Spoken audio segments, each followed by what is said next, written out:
तो मैं आपका दोस्त आशीष शर्मा एक बार फिर से आशीष शर्मा क्लासेज में आपका बारंबार स्वागत करता हूं।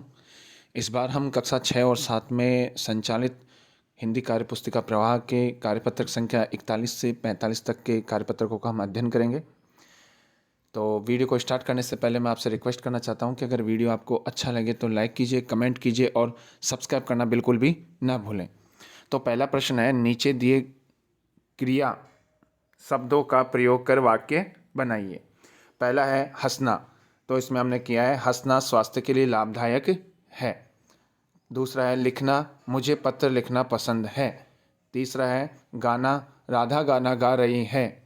चौथा है बजाना, कैलाश ढोल बजा रहा है। इस प्रकार दूसरा प्रश्न है, नीचे दिए गए वाक्यों में क्रिया शब्द पहचानिए और उसके नीचे रेखा खींचिए। पहला है मैं शाम को मंदिर जाता हूँ, तो जाता हूँ। दूसरा है बच्चा दूध पीते पीते सो गया, तो पीते पीते और सो गया, इसमें दो क्रियाएं हैं। तीसरा है मैं नाश्ते में इडली खाती हूँ और दूध पीती हूँ, तो खाती और पीती ये दो क्रियाएं, तो इन दोनों के नीचे हम अंडरलाइन कर देंगे। चौथा है आरती विद्यालय जाती है, तो जाती ये क्रिया है और यहाँ पे हम अंडरलाइन कर देंगे। इस प्रकार चौथा है राधा ने बिल्ली को दूध पिलाया, तो पिलाया ये क्रिया है, इसके नीचे अंडरलाइन कर देंगे। तीसरा प्रश्न है, दिए गए कोष्टक में से सही विकल्प चुनकर रिक्त स्थान भरिए। कमला ने बाजार से दवाई मंगवाई। दूसरा है रवि ने मीरा से फोटो खिंचवाया। तीसरा है मेरा भाई दिल्ली में पढ़ता है। दादाजी ने रवि से पत्र लिखवाया। इस प्रकार चौथा प्रश्न है, इन ध्वनि क्रियाओं से नए शब्द बनाइए। जैसे खटखट, तो खटखटाना। Ton ton, टनटनाना। हिन हिन, हिनहिनाना। भिन भिन, तो भिन भिनाना। और गुनगुन, गुनगुनाना। इसी प्रकार पांचवा प्रश्न है, गद्यांश में आए क्रियापदों को छांटिए। अब जो हमने अंडरलाइन कर रखा है, करने, बढ़ गए, पहुंचकर, पता चला, रुक गए, पहचान ली, हिनहिनाया, दौड़ते हुए, घुसे, लिपट गए, इन सभी शब्दों को आप यहाँ पर जैसा कि आप देख पा रहे हैं यहाँ आप लिख देंगे। ठीक है, अब हम देखते हैं कार्यपत्रक संख्या 47 कार्यपत्रक संख्या हम देखते हैं कार्यपत्रक संख्या 42।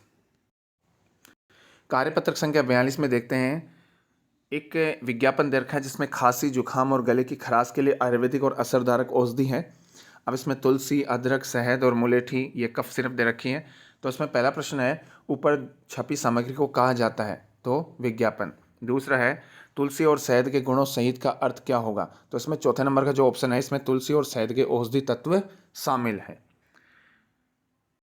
इसी प्रकार तीसरा प्रश्न है, यह विज्ञापन किसका है, तो इसमें हम लिखेंगे आयुर्वेदिक औषधि कफ सिरप का विज्ञापन है।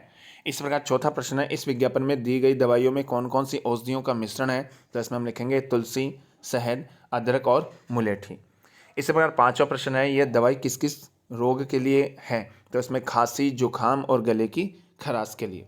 छठा प्रश्न है, आपके घर पर खांसी जुखाम के लिए क्या क्या घरेलू दवाइयाँ देते हैं, लिखिए। तो इसमें अदरक और शहद, मुलेठी की जड़, नमक वाला पानी, हल्दी वाला दूध। तो ये कार्यपत्रक संख्या हमने 42 का अध्ययन किया। अब हम देखते हैं कार्यपत्रक संख्या 43। कार्यपत्रक संख्या 43 में एक गद्यांश दे रखा है, इसको हम पढ़ते हैं। निम्नलिखित गद्यांश को पढ़कर दिए गए प्रश्नों के उत्तर लिखिए। दुनिया भर की खोज खबर देने के लिए हमें इधर उधर दौड़ भाग करनी पड़ती है, यहाँ वहाँ आना जाना है, कभी वायुयान से, कभी रेल मोटर से, कभी साइकिल से, तो कभी किसी झोले में झूलकर। एक रात भी नहीं बिता पाते हम चैन से, क्योंकि रात में ही संपादकीय विभाग हमें संवारता है, मुद्रण विभाग हमें छापता है, वितरक हमें लेकर दौड़ पड़ते हैं, शहर शहर, गांव गांव, घर घर, सुस्ताए कि गए काम से, सूर्योदय होते होते तो हम लोगों के हाथों में होते हैं, हम अखबार हैं, सबके साथ है, सबके पास है। ये अखबार का ये गद्यांश दिया है। अब इसमें देखो प्रश्न है, ऊपर दिए गए गद्यांश में आए योजक चिन्ह वाले शब्द छांटकर लिखिए। अब योजक चिन्ह, जब दो शब्दों के बीच में लाइन खींची जाती है तो एक योजक चिन्ह का होता है, जिसको मैं आप बता देता हूँ। जब कोई दो शब्द है और उनके बीच में इस प्रकार का चिन्ह होता है तो इसको योजक चिन्ह कहा जाता है। ये बात ध्यान में रखिए, ठीक है। तो इसमें हम देखते हैं उसका उत्तर। खोज खोज, इधर इधर, दौड़ भाग, यहाँ वहाँ, आना जाना, रेल मोटर, शहर शहर, गांव गांव, घर घर, होते होते आदि। इस प्रकार दूसरा प्रश्न है, अखबार हम तक पहुँचने के लिए किन किन माध्यमों की यात्रा करते हैं? तो इसमें हमने लिखा है वायुयान से, रेल मोटर से, साइकिल से और किसी झोले में झूल कर आते हैं। तीसरा प्रश्न है, समाचार पत्र को संवारने का काम कौन करता है? तो इसमें हम लिखेंगे संपादकीय विभाग। चौथा प्रश्न है, यदि अखबार सुस्ताने लग जाए तो क्या होगा? तो इसमें आंसर है समय पर लोगों के पास ही नहीं पहुंच पाएगा और खबर पुरानी हो जाएगी। इसी प्रकार पांचवा प्रश्न है, देश दुनिया के समाचार प्राप्त करने के लिए और कौन कौन से माध्यम हैं? तो देश दुनिया के देखिए है अखबार, टीवी, रेडियो, मोबाइल, ईमेल इत्यादि। इस प्रकार हमने कार्यपत्रक संख्या 43 का अध्ययन किया। अब हम देखते हैं कार्यपत्रक संख्या 44। कार्यपत्रक संख्या 44 में देखते हैं एक गद्यांश दे रखा है, निम्नलिखित गद्यांश को पढ़कर दिए गए प्रश्नों के उत्तर लिखिए। मानव जीवन के लिए जिस प्रकार भोजन, नींद और श्वास लेना आवश्यक है, उसी प्रकार जीवन को स्वस्थ, सुंदर और सक्रिय रखने के लिए मनोरंजन भी आवश्यक है। मनोरंजन का स्तर कुछ भी हो सकता है। मनोरंजन स्वास्थ्य और सौंदर्य बोध के विकास के लिए अत्यंत आवश्यक है। इससे बौद्धिक और मानसिक विकास होता है। जिस ढंग से पका हुआ भोजन व स्वच्छ वातावरण शरीर को स्वस्थ रखता है, उसी प्रकार मनोरंजन के अच्छे साधन मन और मस्तिष्क का उचित विकास करते हैं। नाटक, सिनेमा, घूमना, खेलना आदि ये मनोरंजन के अच्छे साधन हैं। अब हम देखते हैं पहला प्रश्न है, मानव जीवन के लिए आवश्यक है। तो इसमें देखते हैं भोजन, नींद, श्वास, मनोरंजन, उक्त दोनों। इसके टिक लगा देंगे। सही नंबर का जो ऑप्शन है उक्त दोनों। इस प्रकार दूसरा प्रश्न है, मनोरंजन विकास करता है। तो इसमें दोनों का सही नंबर का ऑप्शन है, मन का और मस्तिष्क का। तीसरा है, इस गद्यांश का उचित शीर्षक लिखिए दीजिए। तो इसमें है मनोरंजन का महत्व।